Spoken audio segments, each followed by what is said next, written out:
Эрхэм гишүүдийн энэ өдрийн амар амгалан айлтгая.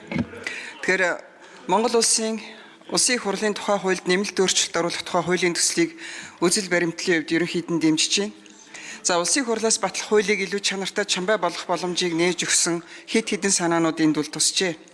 Гишүүн санаачилсан хуулийн төслийнхөө үзэл баримтлалыг хадгалахын тулд ажлын хэсэгт өөрөө орох, санал хураалтын өмнө ахин үзэл баримтлалаа тайлбарлан хэлдэг байх, мөн хуулийн төсөлд байнгын хорооны саналаар хууль зүйн болон эдийн засгийн үр дагаврын тооцооллыг ахин нягтлж хийх. Шаардлагатай бол 60 минутын хугацаанд гишүүд мэтгэлцээнийг зохион байгуулах гэх хичээтэйгээр гарч байгаа хуулийн төслийг илүү чамбай болгох ийм зохицуултууд орж ирснийг бол дэмжиж хүлээж авч байна. Түүнчлэн улсын хурлын үйл ажиллагааны талаарх мэдээллийг хүргэх үйл ажиллагааг илүү зохион байгуулалтын хувьд оновчтой болгосон санаануудынд туссан байна. Дээр нь улсын хурлын гишүүний сахилах хариуцлагатай байдлыг дэвшүүлэхэд чиглэсэн зохицуултыг оруулж ирсэн байна. Тухайлх юм бол төслийн 8-6-ад ээлжид чуулганы хугацаанд гишүүний эрт саналаа бичлэн өгсөн байдал, чуулганы хуралдаанд асуулт асуусан, үг хэлсэн тоо, дотоод гадаад томилолт, хууль тогтоомжийн төсөл санаачилсан, хамтран санаачилсан, ажлын хэсэг ахалсан, бүрэлдэхүүнд нь ажилласан, хян шалгах үйл ажиллагаанд оролцсон байдал, гаргасан зарчмын зөрүүтэй саналын тоо, энэ хуульд заасан хариуцлага хүлээсэн эсэх мэдээллийг олон нийтэд ил тод тогтмол мэдээлнэ гэж оруулж ирсэн байна. Энэ бол иргэд сонгогчид төлөөлж байгаа төр цугаа төрийн зүтгэлтний ажлын явц байдлыг сонгогчид харж дүгнэхэд бол болохоор зүйл. Гэхдээ энд эргэж харах бас ганц нэг зүйлүүд бол байна. Улсын хурлын гишүүний ёс зүйн дүрмээр бол ёс зүйн дэд хорооны дарга идэх оролцоолны талаар хуралдаанд оролцохоор танилцуулж болно гэж заасан байдаг. Харин энэ төсөлд олон нийтэд тогтмол хэн мэдээлэл хүргэх вэ гэдэг нь бас тодорхой бас байгааг эргэж харах хэрэгтэй байна.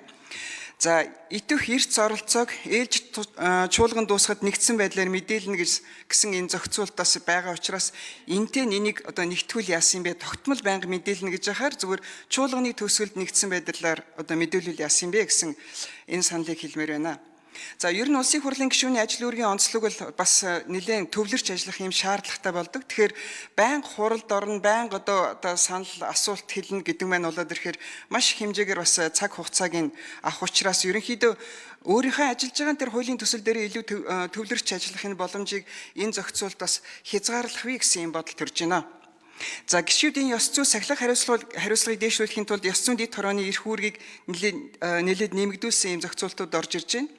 Ер нь бол ёс зүйн дэд хороо бол ирсэн гомдол хүсэлт эрцийг шалгах хүрээнд ажилладаг байсан бол энэгээр бол гишүүдийн эрцээс гадна идэх оролцоо ёс зүйн хэмжээний зөрчил гарвал шийдвэрлээд хариуцлага тооцоод явахаар эрх мэдлийг нэлээд нэмэгдүүлсэн юм зохицуултууд орж ирж байгаа. Хүлээлгэх хариуцлага нь ч бас тодорхой. Нэлээд бас чангарч орж ирсэн байгааг бол анхаарах хэрэгтэй байна. Улсын хурлын дотоод асуудал тэр тусмаа гишүүний ёс зүй сахилах хариуцлагын асуудлыг хамаарах тул дэд хорооны статустай байхаар оруулж ирснийг бол ерөнхийдөө дэмжиж байна. Төслөөр ёс зүйн дэд хорооны гишүүдийн тоог нэмэгдүүлсэн бөгөөд бүр улсын хурлын дэд даргыг заавал оруулна. Тэгээд улсын хурлын дэд дарга нарын аль нэг нь ёс зүйн дэд хороог ахалахаар оруулж ирсэн байна. Тэгэхээр намын бүлэггүй улс төрийн хүчний төлөөлөл ямар оролцоотой байх вэ? Нэгэнд гишүүний хариуцлагын асуудал яригдах учраас улсын хурал дахь улс төрийн намуудын төлөөлөл жигд орох тухай асуудлыг бас тусах хэрэгтэй гэж харж байна. Ёс зүйн дэд хорооны даргаар насаар хамгийн ахмад парламентын гишүүнийг сонгодог байвал нэмж 1 минутаар.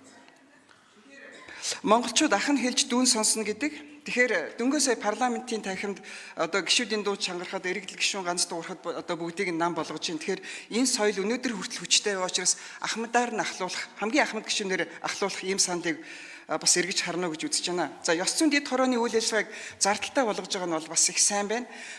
Ёс зүйн дэд хорооны ажил үүрэг нэмэгдээтэй холбогдуулаад ажлын албыг бас бэхжүүлэх тухай тодорхой санаануудыг энд тусах хэрэгтэй гэж бодож байна. Түүнчлэн ёс зүйн тухай асуудал нь болоод тэрээр гишүүдийнхээ ёс зүйн асуудал, нэр хүнд алдар хүндтэй холбоотой асуудлыг авч хэлцэж идэг учраас ер нь ёс зүйн дэд хороод ажиллаж байгаа гишүүний үндсэн үүргээс гадна өшөө илүү жаахан галтай асуудлууд руу орж ажиллаж идэг. Тэгэхээр энэ гишүүдийг хамгаалах асуудлынд яах вэ? Энэ гишүүдэд ротац гэж сэлгэн ажилуулах энэ санаануудыг энд тусах уу гэсэн ийм зүйлийг хэлмээр байна. Тэгээ энэ хуулийн төслийг ерөнхийдөө дэмжиж байна. Баярлалаа. Аравчхан Эрдэнэ нүүрэн гишүүн